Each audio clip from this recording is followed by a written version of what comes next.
आप सभी लोग सुख चाहते हैं, लेकिन सुख चाहते तो हैं, पर सुख चाहने के लिए जहां दौड़ना वहां दौड़ते नहीं है, गलत दौड़ते हैं। हमारे शरीर में दो चीजें हैं, एक शरीर है, एक आत्मा है। थोड़ा सा 5 मिनट का समय लेके मैं ये प्रश्न आपको उठाऊं और बहुत अच्छी बात आज आपको बता दूं, आपके बहुत सारे डाउट्स क्लियर भी हो जाएंगे। सुनो, हमारे शरीर और आत्मा अलग है, ये तो हम पहले भी आपको 1000 बार बता चुके हैं। आगे सुनो इससे। क्या हम आंखों से देख सकते, आंखों से सुन सकते हैं? नहीं। क्या कानों से देख सकते हैं? नहीं। क्या हम नाक से खा सकते हैं? समझो, ईश्वर ने सब चीजें अलग अलग बनाई हैं। देखने के लिए आंखें हैं, सुनने के लिए कान। आंखों से सुन नहीं सकते, कानों से देख नहीं सकते, अलग है ना। उसी प्रकार शरीर का सुख है संसार। शरीर का सुख क्या है? संसार क्या है? शरीर का सुख। गाड़ी, बंगला, पत्नी, पुत्र, परिवार, ये कहां का सुख है? शरीर का। अब रही आत्मा की बात, तो आत्मा का सुख किससे है?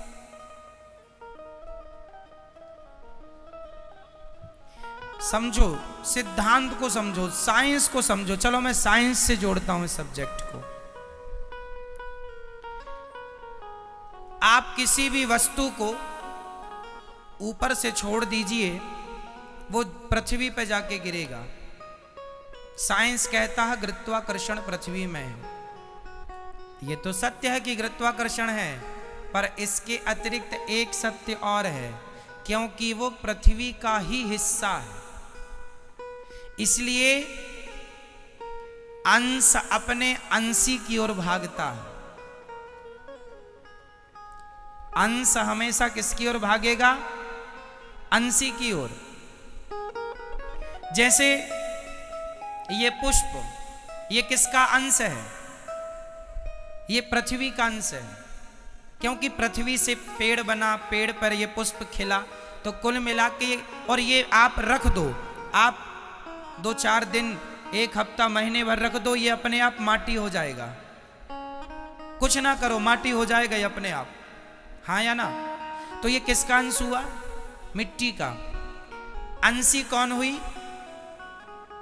अंशी हुई पृथ्वी, और अंश हुआ ये।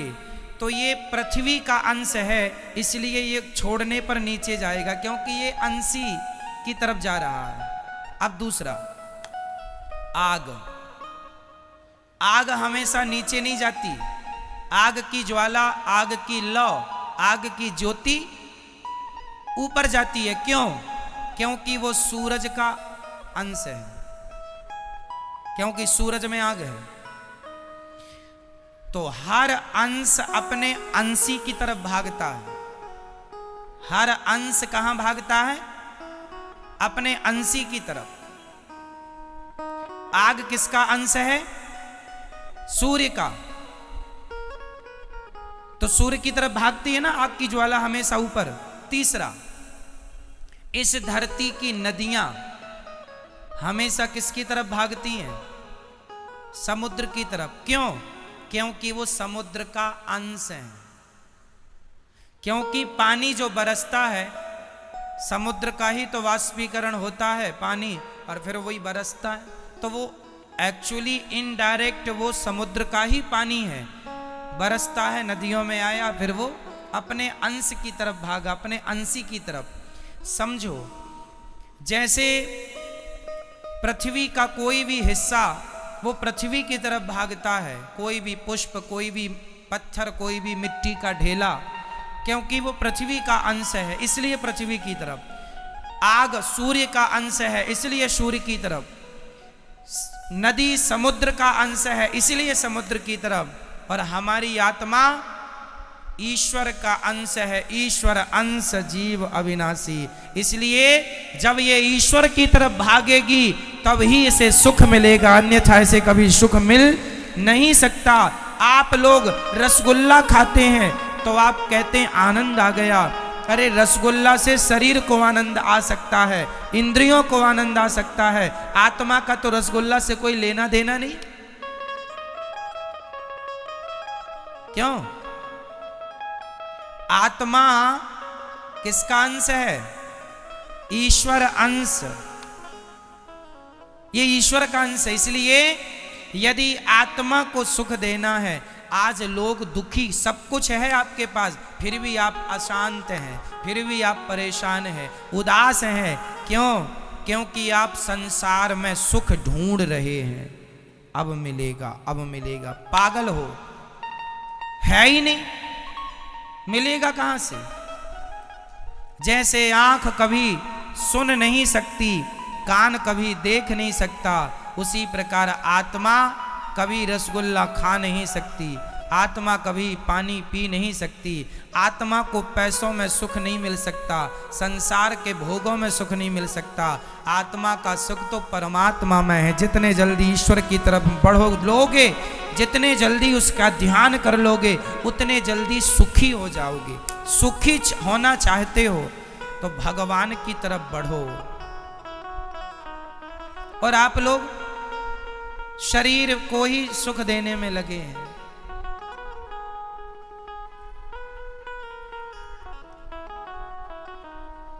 शरीर, इसलिए शरीर जो है ये संसार की तरफ ले जाता है आपको। क्यों ले जाता है? क्योंकि शरीर संसार से बना है।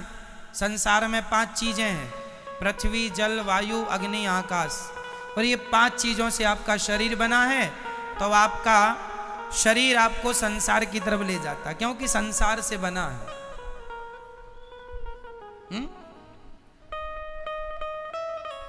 आपको आंख अच्छा अच्छा दिखाना चाहती है, इसको आप देख रहे हैं, आपको सुख मिल रहा है, पर यह सुख क्षणिक है। यह सुख क्या है? क्षणिक है, जरा सी देर का। खाने का सुख भी क्षणिक है, जरा सी देर का। भोगों का सुख भी क्षणिक है, जरा सी देर का। आप जरा सी देर के सुख के पीछे सारी जिंदगी लगाए हैं। सारी जिंदगी आपको लगता है अरे वो करोड़पति बन गया, मैं भी बन जाऊंगा, मुझे भी सुख मिलेगा। सब करोड़पति बन रहे हैं। पूछ लो करोड़पतियों से वो कितने सुखी हैं। सुख संसार में नहीं मेरी मां। शरीर का संबंध संसार से है, आत्मा का संबंध परमात्मा से है। और मैं शरीर नहीं, मैं आत्मा हूं। यदि यथार्थ सुख चाहते हो तो भगवान के बन जाओ। नाथ मैं आपको कभी भूलू नहीं, हे श्रीमन्नारायण मैं आपको कभी, मैं उनका अंश हूं। पर विडंबना तो देखो, एक शेर का बच्चा गीदड़ों के झुंड में मिल गया, और गीदड़ों के झुंड में मिलकर वो भी गीदड़ों के संग रहने लगा, गीदड़ों की तरह व्यवहार करने लगा, खाने लगा, उन्हीं के संग सोए, उन्हीं के संग जागे, उन्हीं के संग रहे, उन्हीं को अपना बाप समझे, उन्हीं को माता। एक दिन शेर आया और शेर ने देखा कि मेरा कोई अपना आदमी गीदड़ों की झुंड में दहाड़ लगाई, तो उसके अंदर से भी वो शेर तो था ही, उसने भी दहाड़ा। शेर ने बुलाया, यहां तू शेर का बच्चा है, गीदड़ों के झुंड में क्या कर रहा है? बोले नहीं नहीं, हम तो गीदड़ ही है, ये सब हमारे रिश्तेदार हैं। शेर ने कहा पागल, तू शेर का बच्चा है, कब से गीदड़ों के? बोले बचपन से। एक्चुअली हुआ क्या था, ये अपनी माँ से बिछड़ गया और गीदड़ों के झुंड में मिल गया, वहीं पला बढ़ा तो अपने आप को वो गीदड़ मान लिया।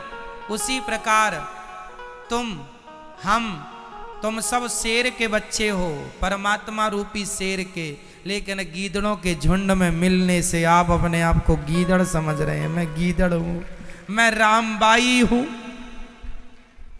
ये अपने आप को रामबाई समझे बैठी है। मैं गीताबाई हूं, मैं सीता हूं।